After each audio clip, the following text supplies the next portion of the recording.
Un, deux, un, deux, un, deux, un, deux, un, deux. C'est bon? Joyeuse résurrection à tous ce matin. Amen. Notre Dieu est vivant. Oui, il est réellement ressuscité. Amen. Amen. C'est pour ça qu'on est assemblés ici ce matin. Si notre Dieu était mort à la croix et qu'on n'aurait plus entendu parler, on serait chez nous ce matin. Hein? Mais Jésus est là vivant, présent, au milieu de nous, prêt à agir sur nous. Amen. Ouvrez vos cœurs ce matin et laissez le Seigneur toucher vos cœurs ce matin. Vous savez, j'avais vraiment dans l'idée d'apporter un message sur la résurrection de Jésus ce matin. Mais c'est drôle, hein? Tout comme les chants de louange, en tout cas que j'ai trouvé, j'ai plutôt un message de la crucifixion de Jésus. Spécial, hein? Puis je pense que c'est pas spécial pour rien. Le Seigneur, il sait ce qu'il fait. Parce qu'on a annoncé qu'on ferait ce matin la Sainte Seine et que à l'occasion de la Sainte Seine, c'est vraiment une occasion pour recevoir une guérison du Seigneur Jésus. Parce que le Seigneur Jésus a porté à la croix nos péchés afin que nous soyons guéris. Il a porté notre guérison, notre délivrance à la croix. Amen. Alors, tout de suite après le message, on va prendre ensemble la Sainte Seine, puis on va prendre un temps vraiment d'appel à l'autel pour que vous puissiez être guéris dans le nom puissant de Jésus. Est-ce que vous croyez que Jésus guérit encore? Amen. Il est ressuscité. Il est vivant. Amen. Juste avant de passer à la prédication, j'aimerais juste vous parler de l'initiative 414 que vous avez eue dans les annonces tantôt. Je veux juste vous emmener un petit peu plus d'explications. C'est malheureux, j'ai reçu les informations seulement que cette semaine. J'aurais aimé les avoir dimanche passé, même pour couvrir tout le mois d'avril.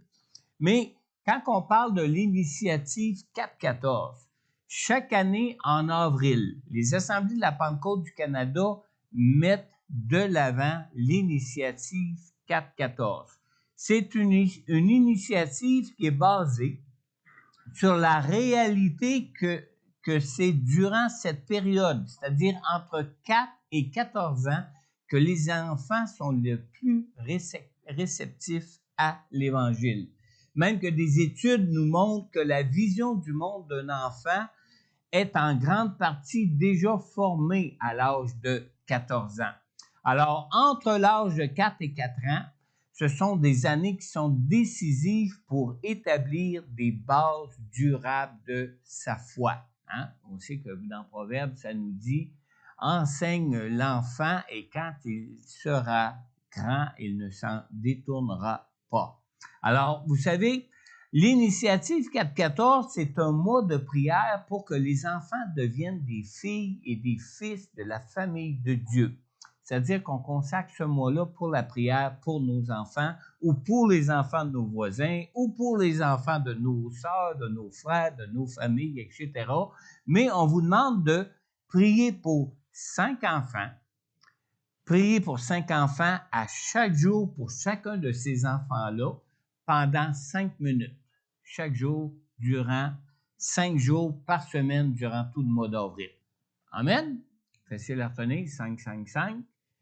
5 enfants que vous allez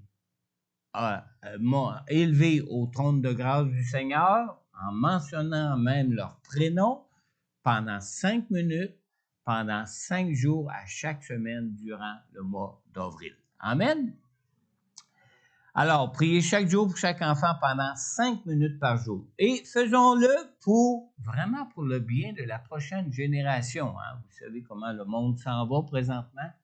Prions pour nos enfants afin que vraiment qu'ils connaissent le Seigneur et que leur conscience soit vraiment modelée et conduite de manière à vivre pour Dieu dans leur vie. D'accord? Ça, c'était l'initiative 414. Est-ce que ça apparaît, ça? Là? Oui, c'est bien, d'accord. On va passer maintenant au message de Dieu. Vous savez, en priant pour nos enfants, comme ça, on va voir l'école du dimanche ici se remplir. Amen. S'il y en a qui veulent devenir des moniteurs de l'école du dimanche, allez voir mon épouse. Pour l'instant, c'est à peu près la seule qu'on a dans l'Église qui est consacrée à l'école du dimanche. Alors, si vous aimeriez donner un coup de main à l'école du dimanche, moi, c'est pas quelque chose de prophétique que je vous dis, c'est quelque chose que je crois sincèrement que notre école du dimanche, avant longtemps, va être pleine. Vous savez, moi, je suis venu au Seigneur dans une église qui était une église en implantation à Sainte-Adèle dans les Laurentides. On a parlé même hier avec nos invités à la maison. Et puis, quand on est venu au Seigneur dans cette église, il y avait à peine 6 ou 8 personnes qui fréquentaient l'église.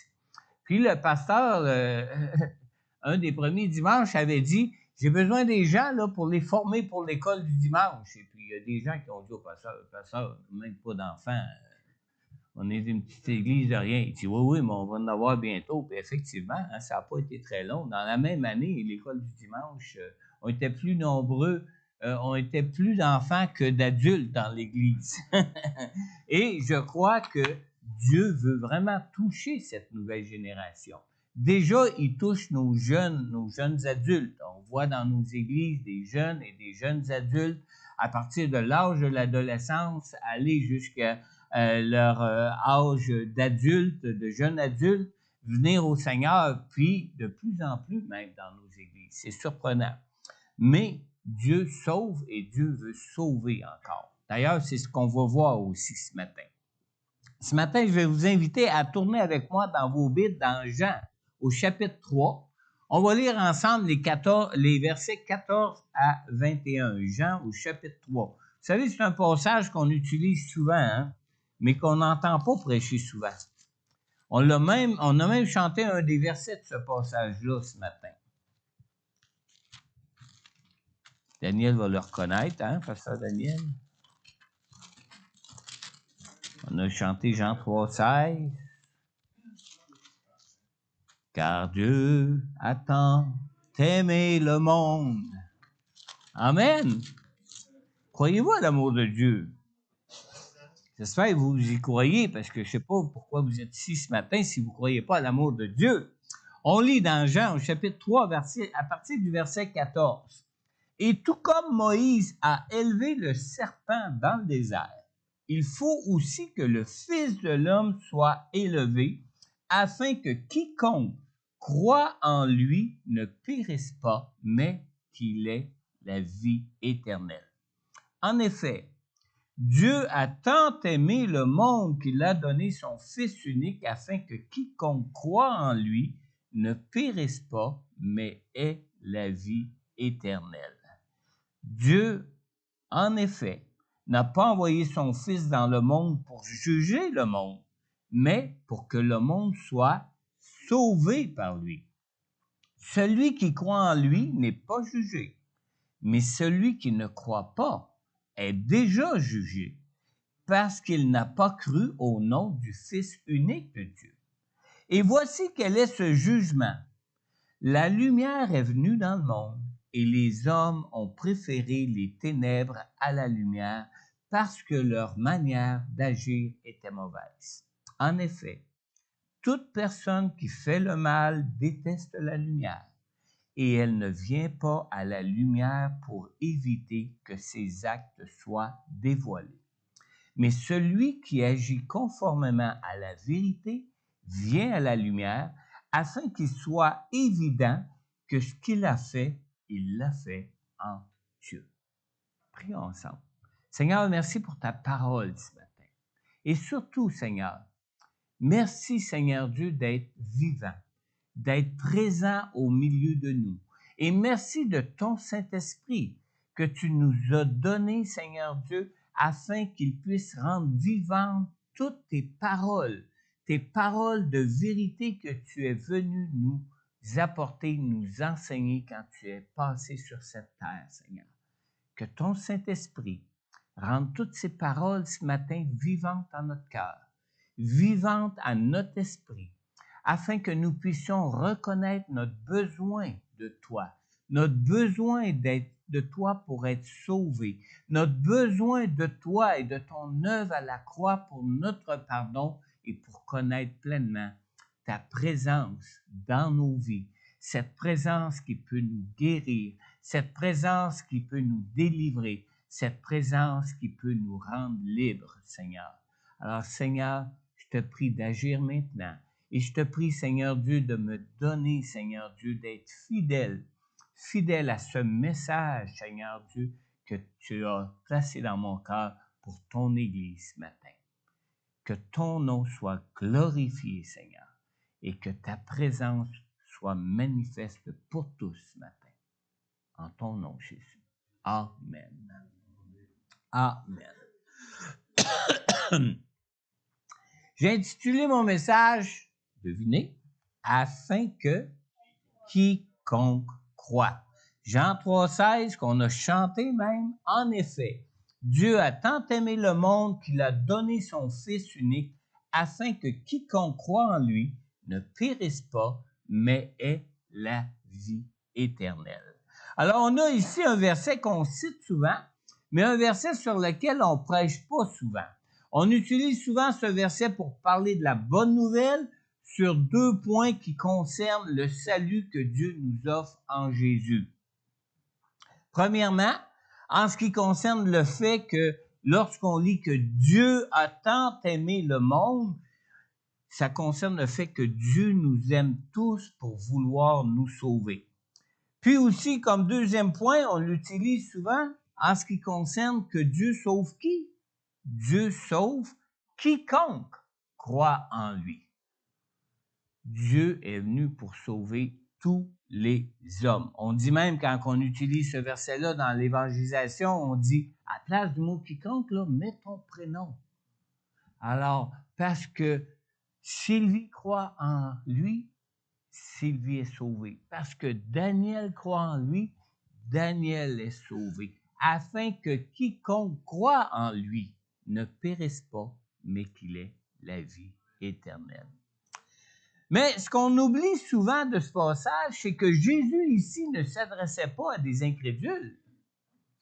Jésus ici ne s'adressait pas à des non-croyants, mais il s'adressait à une personne, un enseignant du peuple de Dieu. Il s'adressait à un croyant, il s'adressait à Nicodème. Alors, que Dieu ait tant aimé le monde pour nous sauver, c'est une vérité capitale. Une vérité capitale au-delà même du contexte de ce passage. On ne peut jamais tordre Jean 3,16, même si on l'utilise en dehors de son contexte, parce qu'il nous révèle une vérité capitale de l'amour de Dieu pour laquelle Dieu nous sauve. Alors, que l'on cite le verset de Jean 3,16 dans le contexte que Jésus parlait à Nicodème ou pas, on ne peut pas en tordre le sens, c'est une vérité capitale. Que Dieu aime tous les hommes et les femmes du monde pour vouloir les sauver, ben c'est ici même une affirmation qui ne peut pas être comprise autrement, même si on ne tient pas compte du contexte dans lequel il a été donné. On lit dans Romains 3,23, on lit que tous ont péché et sont privés de la gloire de Dieu. Alors, bien que nous soyons tous sans exception des pécheurs, Dieu nous aime tous quand même au point de vouloir tous nous sauver. Nous lisons aussi dans Romains 5,8, « Mais voici comment Dieu prouve son amour envers nous. Alors que nous étions encore des pécheurs, Christ est mort pour nous. Il n'a pas attendu qu'on soit des bonnes personnes pour mourir pour nous. Il nous aimait tellement qu'il devait mourir pour nous sauver. On ne pouvait pas être sauvé avant qu'il meure pour nous, mais il a prouvé son amour envers nous en mourant pour nous alors que nous étions encore des rebelles envers Dieu, alors que nous étions encore des pécheurs devant Dieu. Alors, ce qui est important de comprendre concernant l'amour de Dieu pour nous, c'est donc ceci, c'est que Dieu aime tous les pécheurs, mais que Dieu ne pourra jamais aimer le péché. Et c'est justement parce qu'il nous aime que Dieu a envoyé Jésus pour nous sauver. Nous sauver de quoi? Nous sauver du péché. Le contexte de ce passage est donc important pour bien saisir et bien comprendre même la portée de cet amour-là de Dieu pour nous et la portée même de la grâce que Dieu nous offre dans son amour, qu'il nous offre en Jésus.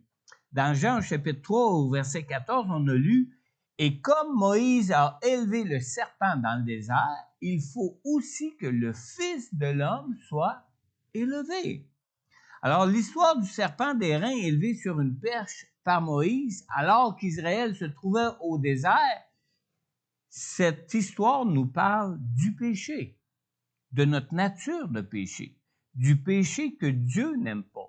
Vous pourrez même vous-même relire cette histoire dans le livre des Nombres, au chapitre 21, les versets 4 à 9. Mais dans cette histoire au désert, le peuple d'Israël qui avait été délivré de leur esclavage en Égypte avait péché encore contre Dieu. On ne parle pas de péché déshonorant puis de péché scandaleux, là. Non, non, pas du tout. Mais on parle seulement de péchés qui sont communs à tous les hommes ici. On lit dans Nombres au chapitre 21, dans le verset 4 et le verset 5, on lit que le peuple s'impatienta en route et parla contre Dieu et contre Moïse. « Pourquoi nous avez-vous fait quitter l'Égypte si c'est pour que nous mourions dans le désert? En effet, il n'y a ni pain, ni eau, et nous sommes dégoûtés de cette misérable nourriture. » Alors, on lit donc ici que dans leur impatience, ça vous arrive-tu d'être impatient? Moi, ça m'arrive. Pardon, Seigneur. Mais dans notre impatience, dans leur impatience, le peuple d'Israël parla contre Dieu et contre Moïse. Vous savez, c'est tellement facile de pécher. Tellement facile, puis on est tellement habitué de pécher que des fois, on réalise même plus qu'on est pécheur. On lit dans Hébreux, chapitre 12 et au verset 1, « Nous donc aussi, puisque nous sommes entourés d'une si grande nuée de témoins, rejetons tout fardeau et le péché qui nous enveloppe si facilement et courons avec persévérance l'épreuve qui nous est proposée. » Alors, on lit bien ici, « Rejetons le péché qui nous enveloppe si facilement. » Vous savez, on manque souvent de réaliser que l'on peut pécher simplement en parole, en blessant Dieu, comme les Israélites l'ont fait au désert.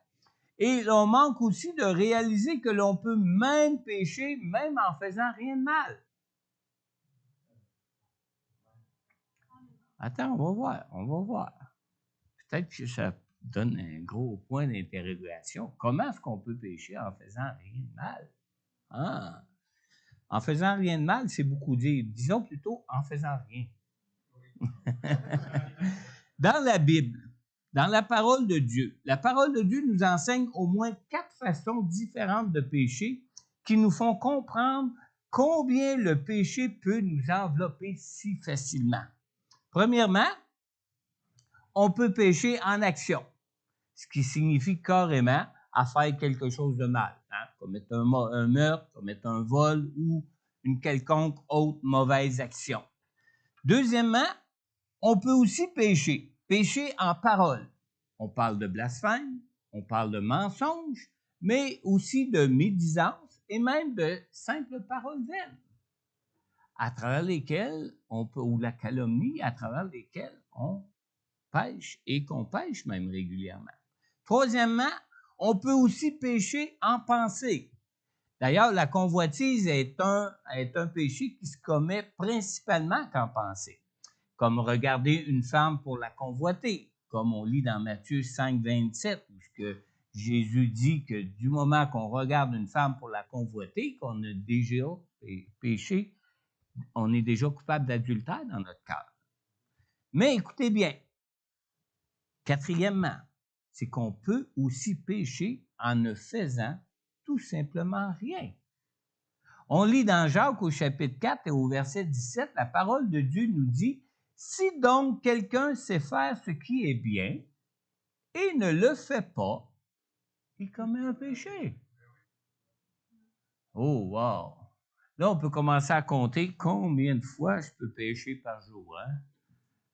Si je prends, je sais pas, moi, juste 7 fois par jour, pendant 365 jours par année, ça commence à faire des péchés pas mal, hein? Comment Dieu pourrait nous accepter au ciel dans un état comme ça? Le ciel deviendrait l'enfer, ce ne sera pas long, hein? Dieu est saint, Dieu est juste, il nous aime. Il nous aime tellement qu'il veut nous sauver justement de ses péchés. Alors, quand on dit que Dieu nous aime, c'est parce qu'il nous aime qu'il veut nous sauver. Et ce dont Dieu veut nous sauver, ben, c'est du péché. De quoi qu'il pourrait nous sauver si tous nos problèmes nous viennent de nos péchés? Il nous sauve du péché, il nous sauve tout du reste. Amen. Alors, non pas seulement des péchés dont on veut se débarrasser, mais il veut nous sauver de tous nos péchés. On lit dans Romains 6, 23, on lit que, en effet, le salaire du péché ou les conséquences du péché, c'est la mort. Mais le don gratuit de Dieu, c'est la vie éternelle en Jésus-Christ, notre Seigneur. Alors, Dieu nous aime. Est-ce que vous aimez vos enfants? Oui. Est-ce que vous ne voudriez pas les sauver s'ils se livraient à quelque chose qui détruirait leur vie, qui emporterait leur vie? Définitivement. Mais c'est la même chose pour Dieu. Il est le Dieu de la vie. Bien qu'il nous aime, il ne peut pas aimer le péché car le péché détruit nos vies et finit par entraîner la mort. Amen. Alors, le péché qui nous enveloppe, nous, si facilement, comme on a lu dans Hébreux 12, 1, le péché nous cause la mort comme les serpents brûlants qui faisaient périr les Israélites qui se plaignaient de Moïse et de Dieu au désert. Laissez-moi vous raconter l'expérience de Manon. Je ne sais pas s'il y en a qui étaient déjà ici, je ne me souviens pas d'avoir déjà raconté ici, mais Manon, c'était une jeune femme d'affaires que moi et Sylvie, on avait emmenée à Jésus au début de notre ministère, à l'époque où on habitait à Mirabel, quand on participait justement à notre première église à Sainte-Adèle. Mais Manon avait reconnu son besoin d'être sauvée de ses péchés. Elle était repentante et Manon avait accepté Jésus comme sauveur et Seigneur pour sa vie. Puis, comme nous avions joint une autre église, celle d'Augsbury, pour y travailler, nous avions emmené Manon avec nous pour le culte du soir. Parce qu'à l'autre église, il y avait un culte le matin, puis il y en avait un le soir. Alors, Manon était encore un tout jeune bébé en Jésus. Et comme on dit, hein, Manon cherchait encore à se tenir sous la robe de sa mère. Alors, elle ne voulait pas qu'on s'en aille à une autre église, elle voulait nous suivre. On l'avait emmené un dimanche soir à notre nouvelle église à Augsbury. Après la prédication, Manon s'est avancée pour la prière. Mais avant même que le pasteur arrive à elle pour prier sur elle, pour prier pour elle, Manon a lâché un grand cri, puis Manon s'est effondrée par terre. Paf! Une fois par terre, Manon s'est mis à gémir, Manon s'est mis à pleurer. Une fois relevée, elle était même inconsolable. Le pasteur a juste prié, Seigneur, fais ton œuvre, puis il est tourné vers un autre. Et Manon était à terre, puis elle gémissait, puis elle pleurait.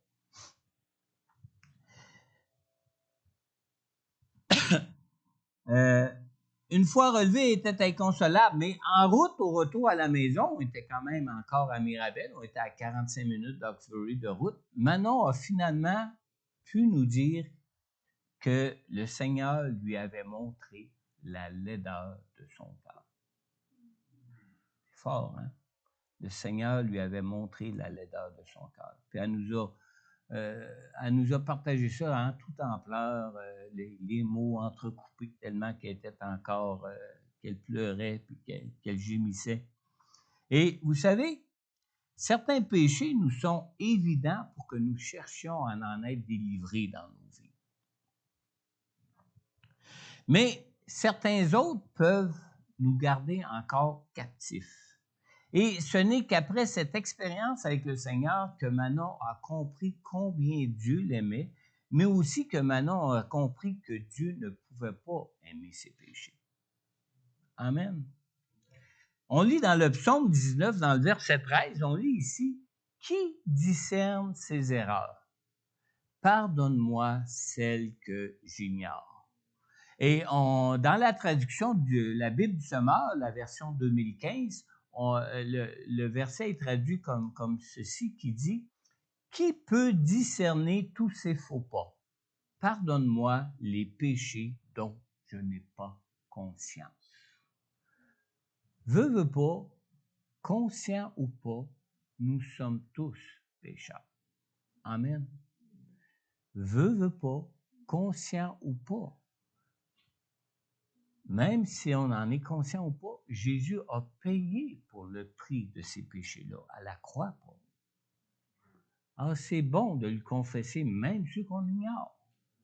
Amen. Pourquoi c'est bon de lui confesser, même ceux qu'on ignore?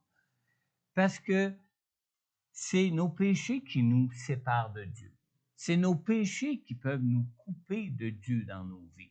Et si on veut bénéficier de toute la grâce que Jésus a accomplie à la croix pour nous, c'est important vraiment de chercher à être dans une pleine relation, une pleine communion avec Dieu dans nos vies pour bénéficier pleinement de sa présence et bénéficier de toutes ses grâces en toutes choses dans nos vies. Amen. Comme Manon, nous avons tous besoin de la lumière du Seigneur pour voir la laideur de nos cœurs et pour nous révéler nos esclavages. Dans Jean 3,16, on a lu « Car Dieu a tant aimé le monde qu'il a donné son Fils unique, afin que quiconque croit en lui ne périsse pas, mais qu'il ait la vie éternelle. » Mais on ne peut croire que Dieu nous aime que si nous comprenons que le péché sera toujours l'ennemi de nos vies et évidemment l'ennemi de Dieu. Dans Jean, chapitre 3, verset 14, on a lu aussi « Et tout comme Moïse a élevé le serpent dans le désert, il faut aussi que le Fils de l'homme soit élevé. » Mais élevé dans quel but? Qu'est-ce que ça veut dire, ça, ici? On lit au verset suivant, au verset 15, dans Jean 3, « Afin que quiconque croit en lui ne périsse pas, mais qu'il ait la vie éternelle. » Alors, Jésus est mort à la croix pour nos péchés.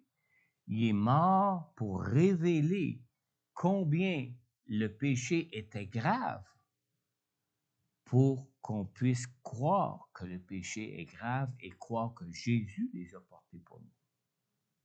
Jésus a été crucifié parce que Dieu nous aimait, mais il a été crucifié pour que nous puissions avoir ainsi la vie en lui. Dans Isaïe 53, au verset 5, en parlant du Messie, ici, c'était une prophétie qui a été donnée à peu près 400 ans même avant que Jésus vienne et qu'il meure à la croix.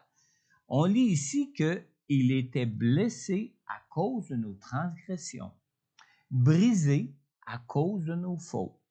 La punition qui nous donne la paix est tombée sur lui, et c'est par ses blessures que nous sommes guéris. Amen. Au désert, la solution au péché d'Israël ne consistait pas à chercher d'éviter d'être mordu par les serpents. Pas du tout. Mais à croire que Dieu pouvait détruire ces serpents, détruire et enlever toutes ces malédictions que nous subissons à cause du péché dans nos vies. Amen. Colossiens 2, versets 14 et 15, on lit ici que Jésus a effacé l'acte rédigé contre nous qui nous condamnait par ses prescriptions. Et Jésus l'a annulé en le clouant à la croix. Et que Jésus a ainsi dépouillé les dominations et les autorités et les a donnés publiquement en spectacle en triomphant d'elle par la croix. Amen. On peut applaudir le Seigneur.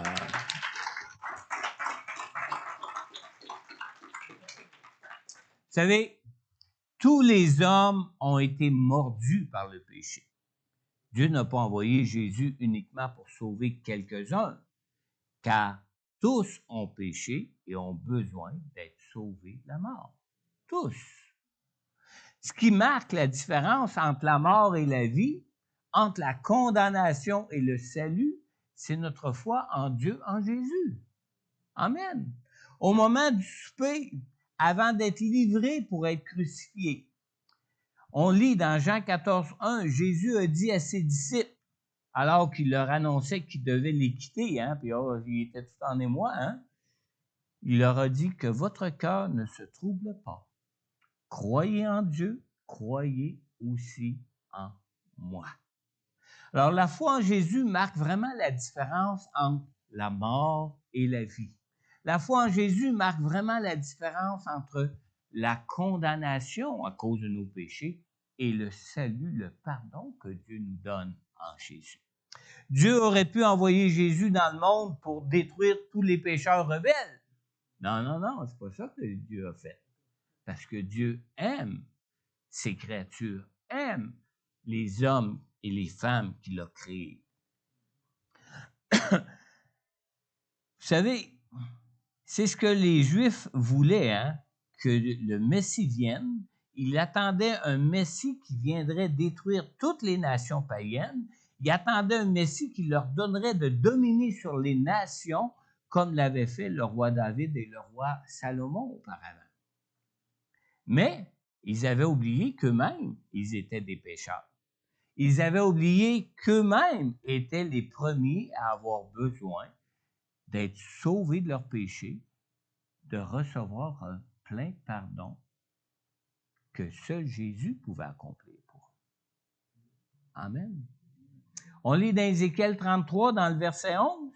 « Aussi vrai que je suis vivant, déclare le Seigneur, l'Éternel, je ne prends pas plaisir à voir le méchant mourir, mais à le voir changer de conduite et vivre. Renoncez à votre mauvaise conduite. Pourquoi devriez-vous mourir? Il nous a créés pour avoir la vie. Il nous a créés pour qu'on ait la vie, puis il est venu même pour qu'on ait la vie et qu'on ait la vie en abondance. Il ne vient pas pour nous condamner, ce n'est pas dans ses plans.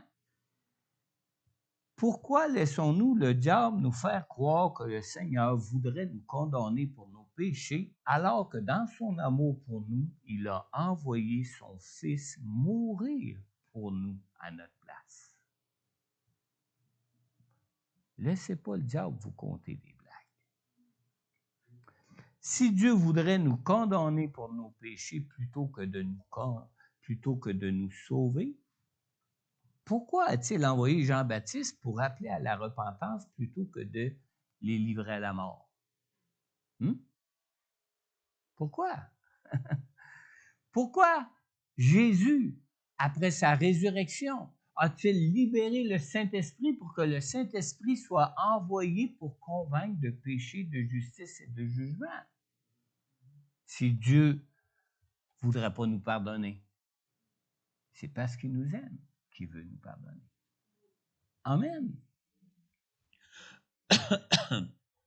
Dans Romains 8.1, on lit « Il n'y a donc maintenant aucune condamnation pour ceux qui sont en Jésus-Christ, pour ceux qui ne vivent pas conformément à leur nature propre, c'est-à-dire en continuant de vivre comme une vie de pécheur, mais conformément à l'Esprit. » Amen. Croire en Dieu et croire en Jésus, c'est avant tout croire que Dieu est amour, c'est croire que Dieu est miséricordieux, c'est croire qu'il est plein de compassion pour nous, pour vouloir nous sauver. Si nous croyons juste que Dieu est un Dieu qui est juste et saint et qui serait un Dieu sans compassion, on pourrait avoir peur qu'ils veulent juste nous condamner. Mais non, Dieu se révèle réellement un Dieu d'amour, un Dieu de compassion, un Dieu miséricordieux. Et Jésus lui-même a pleinement expérimenté la nature de faiblesse dans laquelle nous nous trouvons pour avoir été lui-même éprouvé en toutes choses, sans jamais même pécher, et lui-même maintenant est auprès du Père dans les cieux pour intercéder pour nous, pour que nous bénéficions pleinement de toute la grâce que Dieu peut nous donner pour notre salut. Dans Jean 3,18, on a lu « Celui qui croit en lui n'est pas jugé, mais celui qui ne croit pas est déjà jugé, parce qu'il n'a pas cru au nom du Fils unique de Dieu. » Mais pourquoi des hommes peuvent-ils refuser de venir à Jésus pour être pardonnés de leurs péchés et être sauvés? Bien, on lit au verset 20, toujours dans Jean 3, dans notre passage. En effet, toute personne qui fait le mal déteste la lumière, et elle ne vient pas à la lumière pour éviter que ses actes soient dévoilés. Alors, pourquoi les pécheurs ne viennent-ils pas à la lumière de la vie? Parce qu'ils aiment les ténèbres. Ils préfèrent leur mauvaise voie plutôt que celle de Dieu, celle qui peut les mener à la vie, celle qui peut leur procurer la vie, celle qui peut leur assurer la vie éternelle. Alors, ce n'est pas une question de rigueur intellectuelle qui empêche les hommes de croire en Dieu et en Jésus. Vous savez, Dieu nous a créés avec un vide en nous que lui seul peut combler. Mais malheureusement, notre nature rebelle à Dieu nous entraîne à chercher à combler ce vide par toutes sortes de choses dans ce monde plutôt que de chercher à être comblé par Dieu. Malheureusement. On lit dans Ecclésiaste, chapitre 3, verset 11, on lit ici, écoutez bien. « Il fait toutes choses belles au moment voulu. Il a même mis dans leur cœur la pensée de l'éternité, même si l'homme ne peut pas comprendre l'œuvre que Dieu accomplit du début à la fin. » Vous savez, moi, quand j'ai eu 21 ans, 20 ans ou 21 ans, j'ai commencé à être dépressif à chaque année quand j'avais mon anniversaire de naissance. Pourquoi que j'étais dépressif ou que j'ai commencé à être dépressif? Vous savez, moi, j'ai commencé en affaires, j'étais très jeune. J'avais tout juste 18 ans. Même ma première business, on avait un permis d'alcool, c'était un dépanneur. Pour avoir le permis d'alcool, ça prenait 21 ans, même si on était majeur à 18 ans, puis il a fallu que mon père ait son nom dessus pour que ça puisse fonctionner. Alors, j'étais commencé en affaires très jeune. Puis les affaires allaient tellement bien que tout marchait tout seul. Puis là, je disais, bah, c'est bien le fun tout ça, là. Mais ça donne rien. Ça donne quoi? Puis à chaque année, je disais, ah, là, je suis rendu à 21 ans. Puis là, ça va me donner quoi d'avoir tout ça? Après ça, 22 ans, 23 ans. Puis plus ça avançait, pire c'était. À 28, 29 ans, 30 ans, je regardais ma fête, je me disais, hey, ben, on va mourir bientôt, moi là, hey, j'ai déjà m'avoir 40 ans. Aujourd'hui, je n'ai 70. Mais dans le temps, 40 ans, je trouvais ça vieux, puis je me disais, on n'a plus grand-chose à faire à cet âge-là. Ça me donne quoi, tout ça? Puis, quelqu'un m'a parlé de l'Évangile. À 30 ans, oui. C'est à 30 ans que j'ai accepté le Seigneur Jésus. Mais déjà, je pensais aux 40 ans qui arrivaient. Ça me rendait dépressif. Parce que pour moi, j'avais cru en Dieu quand j'étais jeune. Vraiment cru en Dieu. J'ai déjà été enfant de cœur. Manquait un peu de rigueur. J'étais tellement pas souvent là qu'à un moment donné, le curé m'a demandé de remettre ma soutane. On avait comme une aube. Ah, je ne me souviens pas comment on l'appelait. Je ne la mettais pas souvent. Mais ma mère priait même pour que que je crois en Dieu, que je sois sauvé. Mais à un moment donné, je me disais, bah, Dieu, c'est pour les faibles, ça. Puis moi, ma vie allait tellement bien, je n'avais pas besoin de Dieu, pas besoin de personne, tout marchait tout seul. Mais tellement que je croyais plus en Dieu, je croyais pas à la vie éternelle, puis je me disais, ben, mais qu'on meurt, on s'en va dans le trou, puis ça finit là. J'avais appris en sciences à l'école que rien ne se crée, rien ne se perd, mon corps va redonner la poussière, puis ça finit là. Mais quand on m'a parlé de l'Évangile, puis d'une vie éternelle certaine à venir, je dis, wow, c'est quelque chose. Ce serait le fun si ce serait vrai, comme tu dis. Et c'est vrai. Comment tu sais que c'est vrai? Et c'est marqué dans la parole de Dieu. Ah, parole de Dieu. Ça a été écrit par des hommes. Ouais. Mais l'as-tu déjà lu? Non? Ben, tu lis là, tu vas voir. On m'a laissé comme ça. Ah! Et quand j'ai commencé à lire la parole de Dieu, j'ai découvert Dieu. Je ne l'ai pas juste découvert, j'ai rencontré Dieu. Et le vide qui était en moi, il est vraiment venu le remplir. Dans la même année que suivi, on a quitté les affaires, on a commencé une formation au collège biblique, puis ça faisait même pas un an que j'avais donné ma vie au Seigneur, que déjà, mon pasteur, que dans l'église qui était une église d'implantation, il y avait déjà 2 autres personnes qui avaient commencé leur collège biblique, même une était sur le point de le finir bientôt. Puis c'est à moi qui a demandé de le remplacer pour les 3 dimanches des prédications de ses vacances. Wow! C'était pas parfait, là. Manquait un peu d'expérience avec Dieu, manquait un peu encore de connaissance de sa parole, mais Dieu était là. Dieu était là, puis Dieu a toujours été là. Toujours été là. Dieu a fait de moi une nouvelle créature. Et j'ai juste hâte au jour où je vais le retrouver au ciel. Amen. Amen.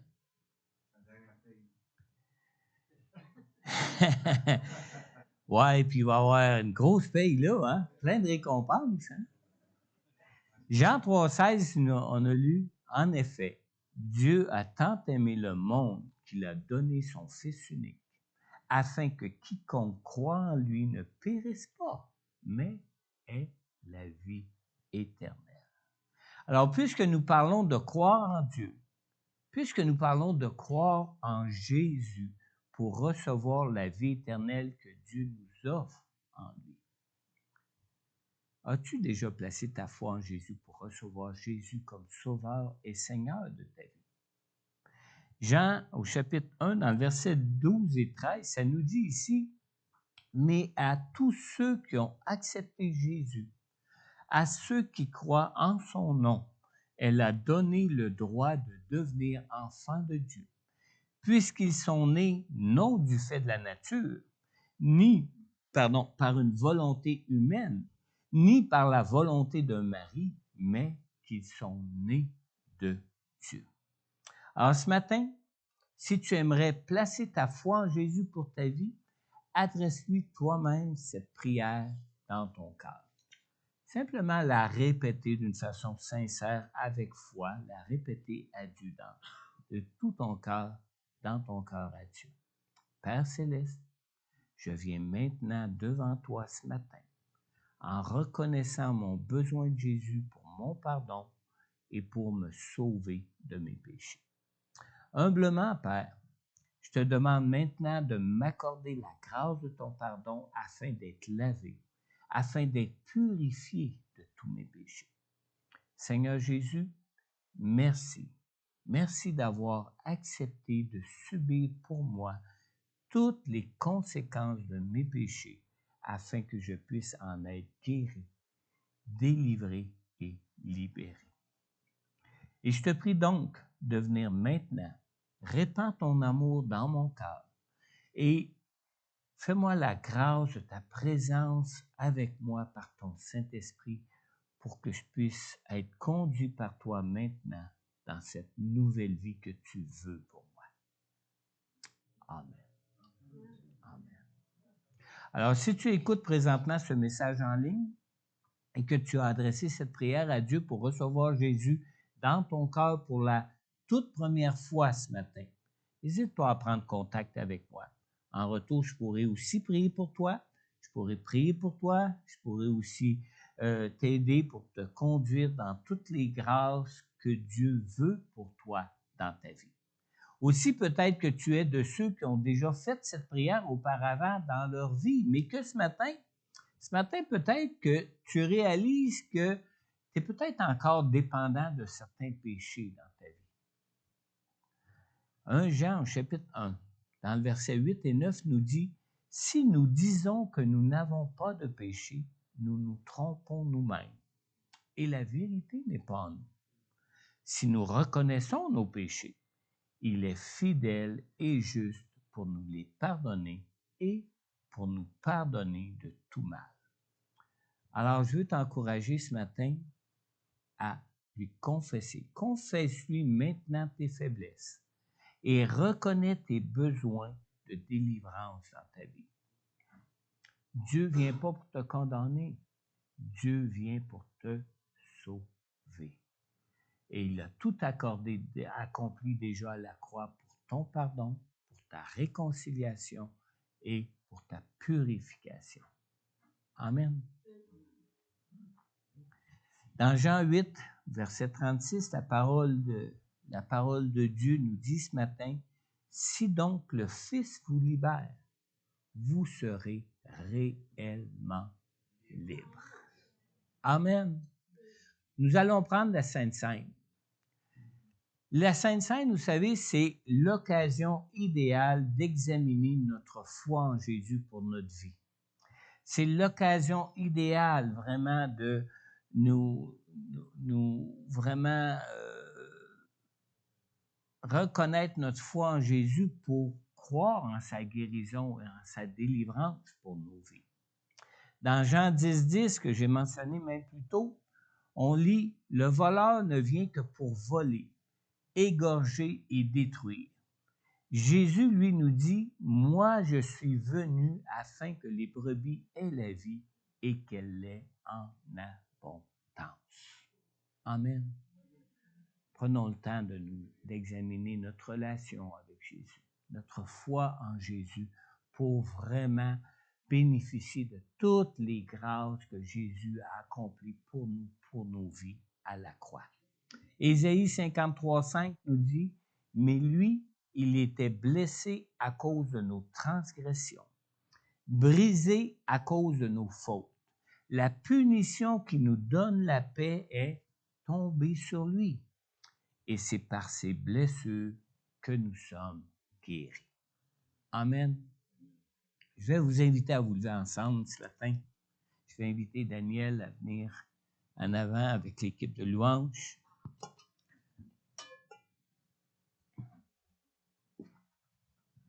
On lit dans 1 Corinthiens 11.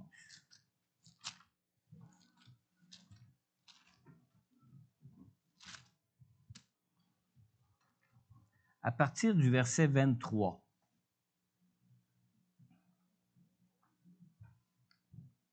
Le Seigneur Jésus, la nuit où il a été arrêté, a pris du pain. Après avoir remercié Dieu, il a rompu et a dit, « Prenez, mangez, ceci est mon corps qui est rompu pour vous. Faites ceci en souvenir de moi. » De même, après le repas, il a pris la coupe et a dit, « Cette coupe est la nouvelle alliance en mon sang. Faites ceci en souvenir de moi toutes les fois que vous en boirez.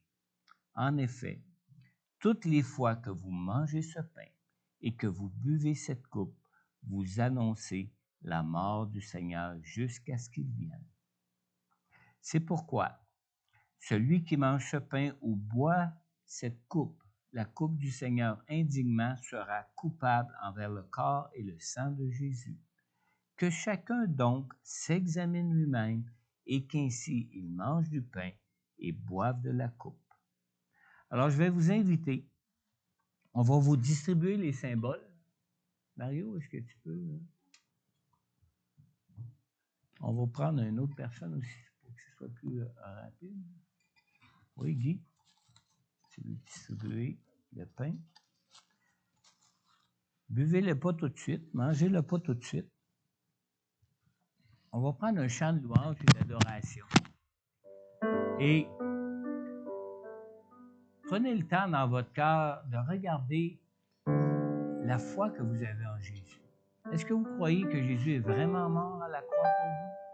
Est-ce que vous croyez que Jésus vous a vraiment aimé au point d'être prêt à souffrir à votre place, à mourir à votre place pour que vous puissiez vraiment, que toutes ces conséquences du péché dans votre vie soient enlevées sur vous dans votre vie et que vous puissiez ressusciter même à la fin de votre vie, après votre mort. Si vous le croyez, n'hésitez pas à prendre les symboles. Amen. Si vous avez des doutes, parlez-en au Seigneur. Le Seigneur lui-même est arrivé à un moment donné auprès d'un monsieur, que ce monsieur-là a imploré le Seigneur Jésus de guérir son fils qui se jetait dans le feu, puis qui est dans l'eau, etc. Et puis, il a dit au Seigneur Jésus, viens au secours de mon incrédulité. Vous avez des doutes? Vous n'êtes pas certain? Demandez à Dieu qu'il vienne confirmer qu'il est vraiment vivant. Demandez à Dieu qu'il vous élève vraiment dans la foi en lui, en son nom, en ce qu'il a accompli à la croix. Et vous allez voir, il y a une paix de Dieu qui va venir vous habiter dans votre cœur. Et vous allez pouvoir pleinement vous reposer sur lui. Et demandez-lui, Seigneur, veux-tu me purifier? Puis, ce que vous allez entendre, c'est oui, je le veux. Parce qu'il est venu justement pour ça et il nous donne justement son Saint-Esprit pour nous conduire dans cette purification, pour nous changer de jour en jour, de plus en plus à l'image de Jésus qui, lui, a vécu une vie sans péché. Il ne faut pas s'imaginer qu'on va y arriver de notre vivant, là. Nous sommes nés pécheurs, nous allons mourir pécheurs, mais quand on meurt dans la foi en Jésus, il n'y a plus aucune condamnation sur nous. Dans notre foi en Jésus, à notre mort, Jésus va nous ressusciter en lui dans un nouveau corps glorifié. Et là, ce sera la pleine et totale délivrance pour nos vies. Amen. Louons-le, adorons-le, mais examinons nos cœurs maintenant. Et tout de suite après, on va prendre ensemble.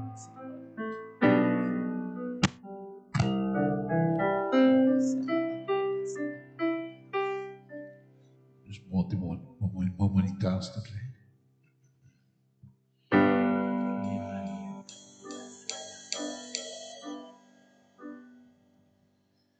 Tu es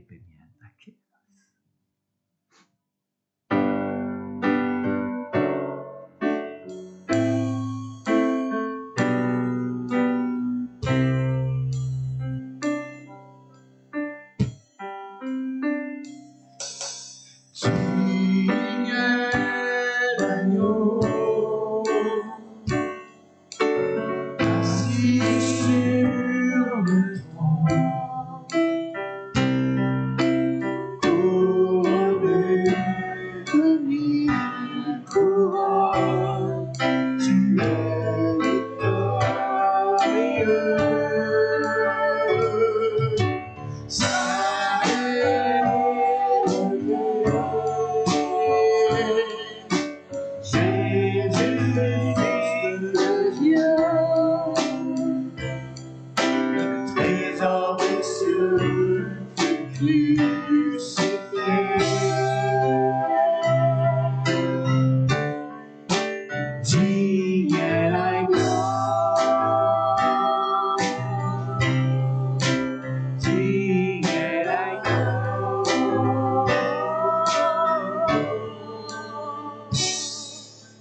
Merci pour la croix, Seigneur.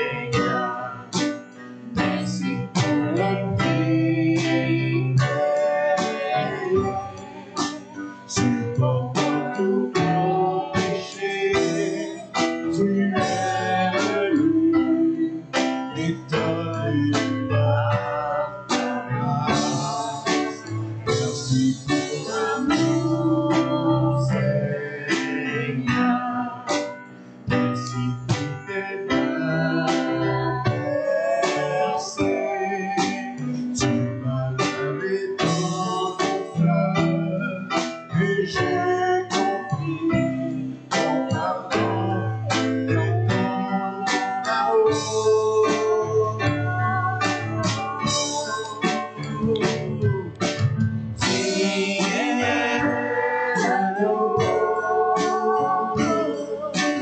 Assis sur le trône, couronné de gloire, tu es victorieux. Saint et Jésus-Christ de Dieu, le trésor des cieux, crucifié.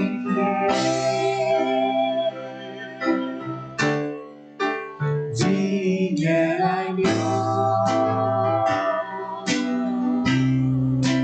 digne est l'agneau. Merci pour la croix. Merci pour la croix, Seigneur. Merci pour la vie. Tu portes tous mes péchés. Tu es venu, victorieux par ta grâce. Merci pour l'amour, Seigneur. Merci pour tes mains percées. Tu m'as lavé dans ton fleuve et j'ai compris ton pardon et ton amour.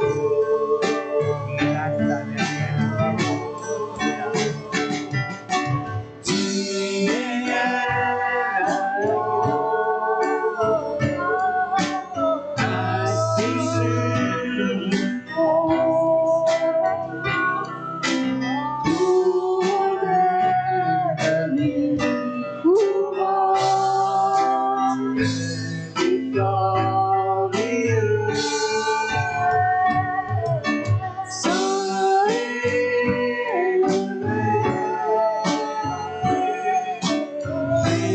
Jésus-Fils de Dieu,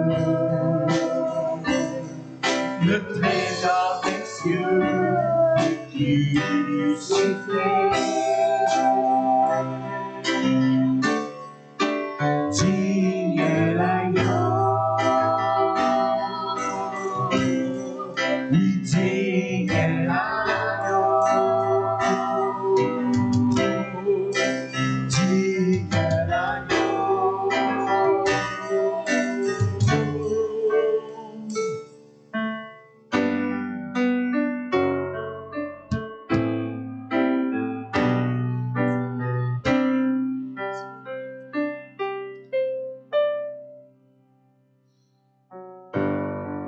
Le Seigneur Jésus, la nuit où il a été arrêté, a pris du pain.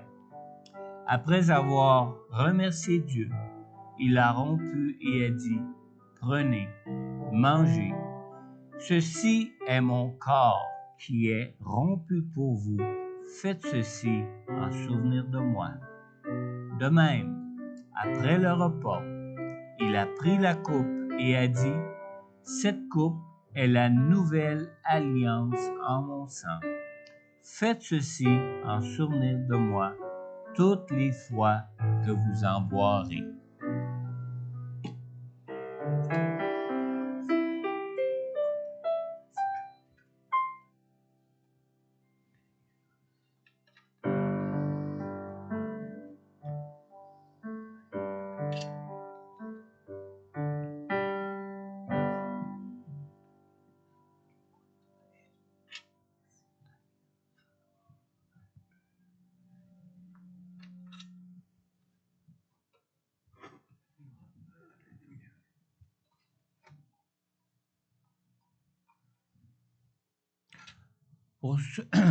Pour ceux qui sont en ligne, j'aimerais demander à un des trois qui ont un micro, un des quatre même qui a un micro, s'ils veulent prier pour remercier le Seigneur pour son corps livré pour nous et pour sa vie sans péché qu'il a bien voulu livrer à la mort. Oui, Seigneur notre Dieu, nous venons tous simplement devant toi te dire merci d'avoir envoyé ton Fils Jésus, d'avoir livré son corps à la croix de son plein gré. C'est pas les clous qui ont retenu Jésus à la croix, comme j'ai lu dans le pain quotidien l'autre jour. C'est sa détermination à faire votre volonté, mon Père, et à nous aimer. Parce qu'il y avait toute la puissance pour débarquer de la croix. Il est resté là, Seigneur, parce qu'il nous aime. Je vous remercie pour cet amour, Seigneur, d'avoir donné votre vie pour nous. Vous avez dit qu'il n'y a pas plus grand amour que de donner sa vie pour ses amis. Et vous l'avez fait pour nous. Ouais. Merci pour votre sang, Seigneur. Et sans la parole dit que sans effusion de sang, il n'y a pas de pardon pour le péché. C'est votre sang, Seigneur Dieu, que vous avez donné pour nous, pour le péché. C'est ce sang qui nous rend purs. Alors, c'est ce qu'on se remémore ce matin, puis on est profondément reconnaissant, et on vous aime. Amen. Au nom de Jésus. Amen. Amen. Amen. Mangeons ensemble le pain.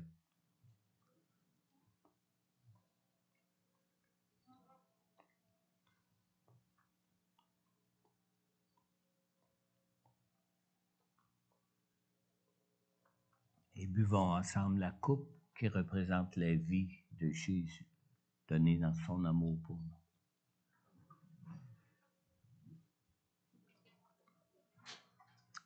Amen. On va ramasser les coupes. Maintenant, on va prendre un dernier chant de louange, un ou deux peut-être, dépendamment de... Si des gens aimeraient s'avancer pour de la prière quelconque, quel que soit ce que vous aimeriez demander à Dieu, on va prendre le temps de prier pour vous ce matin. On va prendre le temps pour prier pour même des guérisons. La parole de Dieu nous dit que c'est par ces meurtrissures subies à la croix que nous sommes guéris. Alors Jésus est même venu pour apporter la guérison dans nos corps. Alors pour quelque raison que ce soit, avancez-vous durant ces derniers temps de louange que nous allons prendre ensemble et on va prier pour vous, quel que soit votre besoin. Jésus est venu pour nous apporter la vie et pour nous l'apporter en abondance. Amen. Et par la suite, nous pourrons nous réjouir de sa résurrection au buffet de Pâques ensemble. Amen. Amen. Descends sur nous.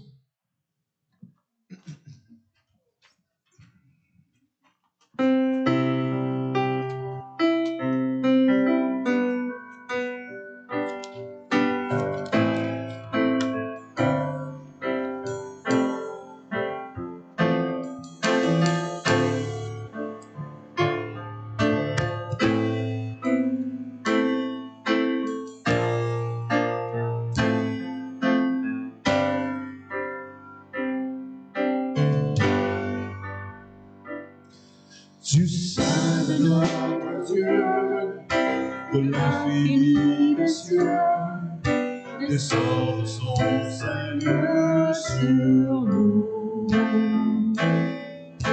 Le flot de son amour, que tant de paix entoure, de bienveillance et de grâce envers nous.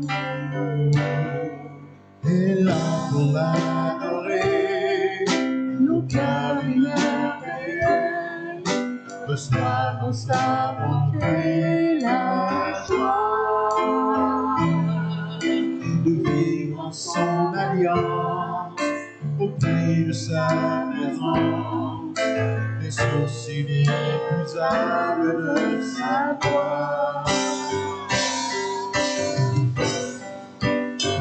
Viens nous contempler, toi, couronné notre espérance.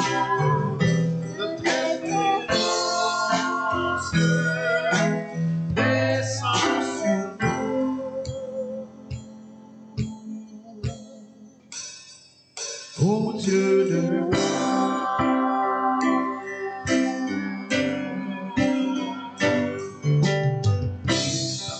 ta vie, qu'au sein de ton esprit, au cœur répandre c'est ton nom. Qu'il parle et qu'il s'épanche, qu'il s'ouvre et qu'il se penche sur les eaux libérables du pardon. Que tous ensemble ici, devant toi réunis, nous recevions cette huile sainte, bonne et abondante, pleine et bienfaisante, pour penser éternelle de ta main.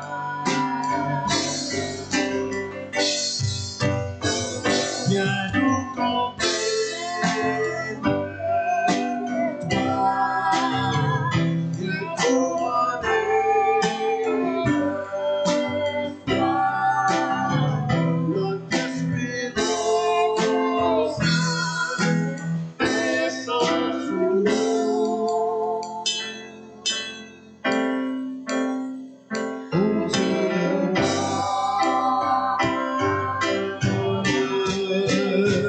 viens nous contempler, toi, viens couronner de foi, notre espérance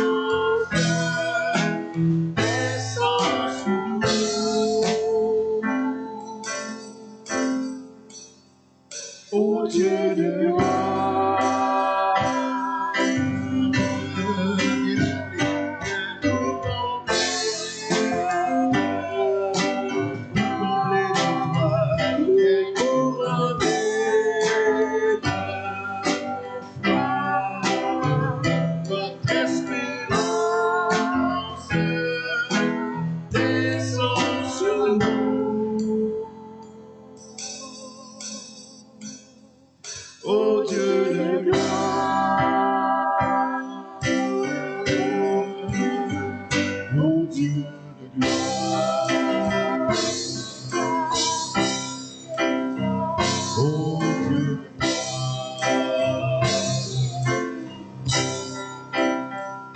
ô Dieu de gloire, ô Dieu de gloire.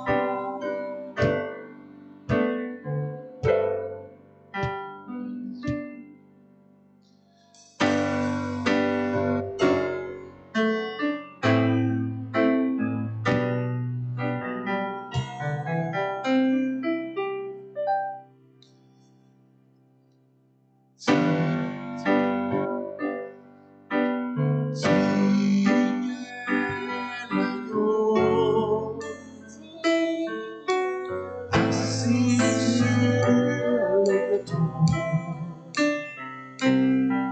tu es courant, tu es victorieux.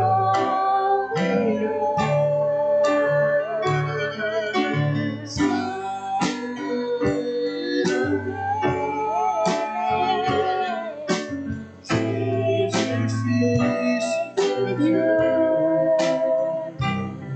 le trésor des cieux, crucifié.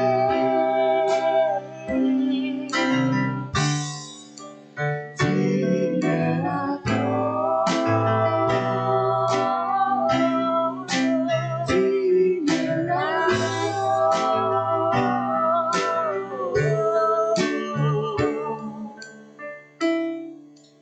Merci pour la croix, Seigneur.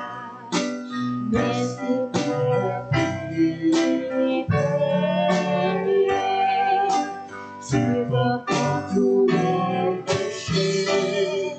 Tu es venu et donné la grâce. Merci pour l'amour, Seigneur.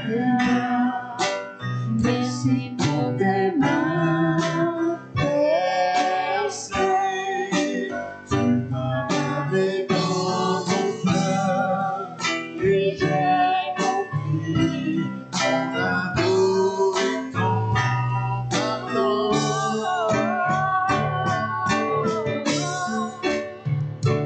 Oui,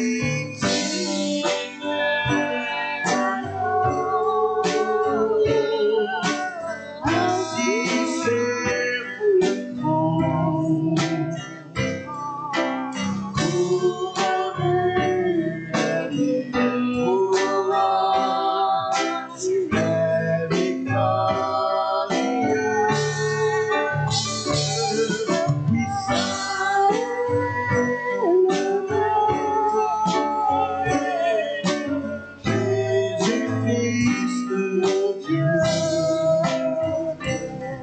Le trésor des cieux est crucifié.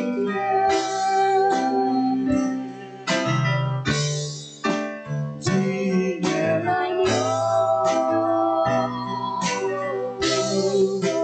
digne est l'agneau, digne est l'agneau. Oui, assis sur le trône, couronné de couronne, tu es victorieux. Saint est Jésus-Christ de Dieu. Le trésor des cieux crucifié.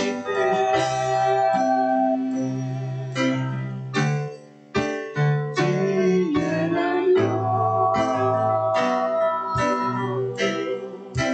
digne est l'agneau, digne est l'agneau, digne est l'agneau.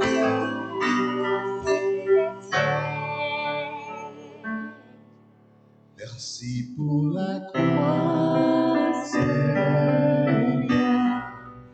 Merci pour le prix payé, supportant tous nos péchés. Tu es venu et donné par grâce. Merci pour l'amour, Seigneur. Merci pour tes mains pressées. Tu m'as lavé dans ton fleuve et j'ai compris ton amour, ton amour.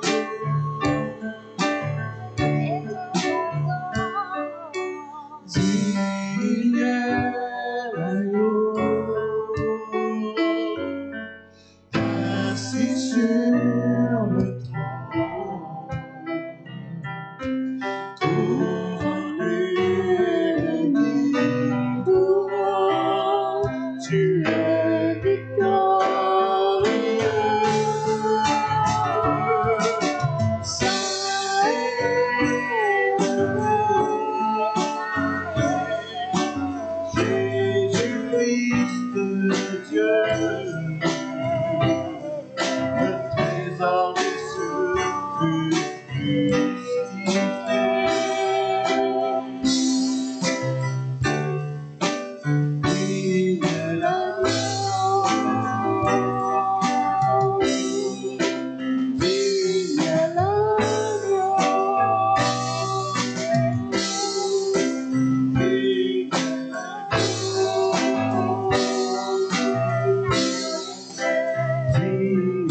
Saint levé.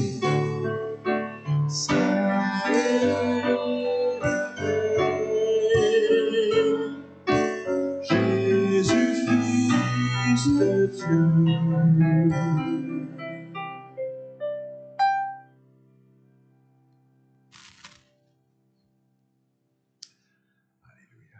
J'attendais la dernière phrase. C'était la dernière phrase. Ah, Assis sur le trône. désolé. Je pensais qu'il y avait une dernière phrase. Seigneur, merci d'être le Dieu victorieux, Seigneur.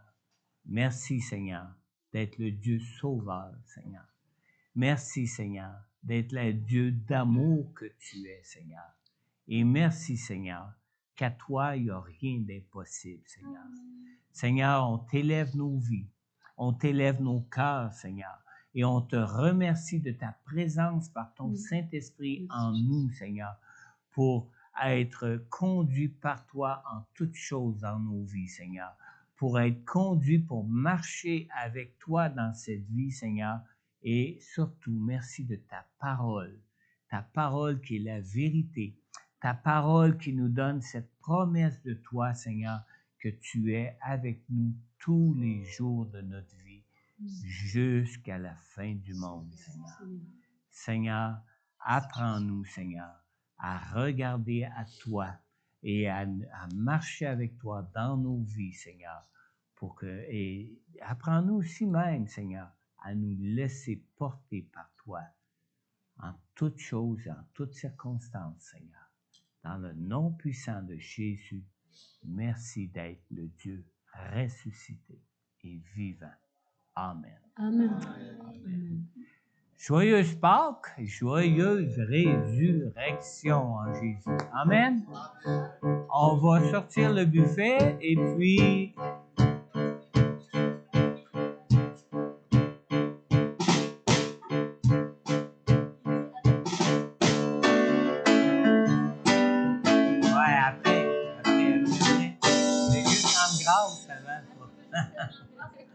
Grâce.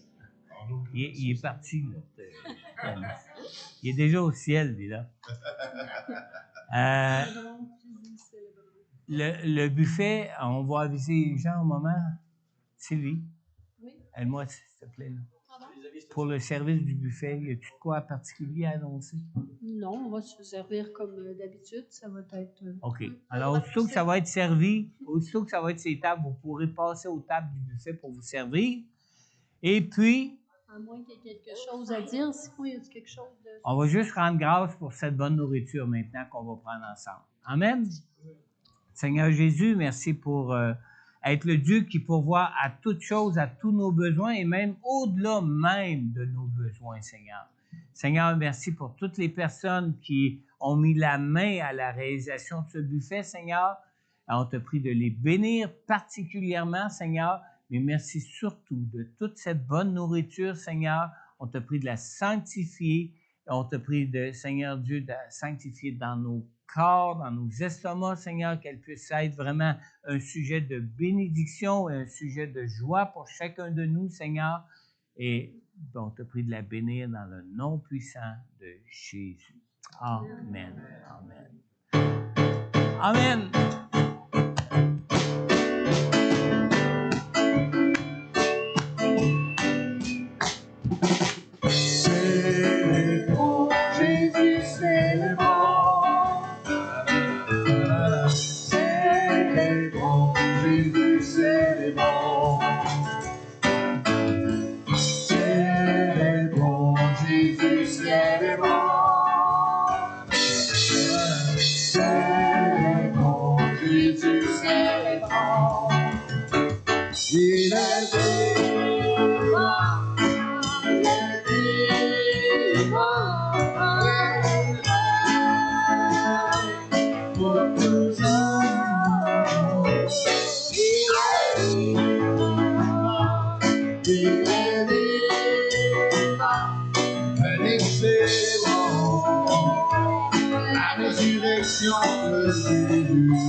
bon. C'est bon. Jésus, c'est bon. Il est vivant. Il est vivant. Pour toujours. Il est vivant. Il est vivant. Venez, c'est bon. Venez, c'est bon. Venez, c'est bon. La résurrection de Jésus.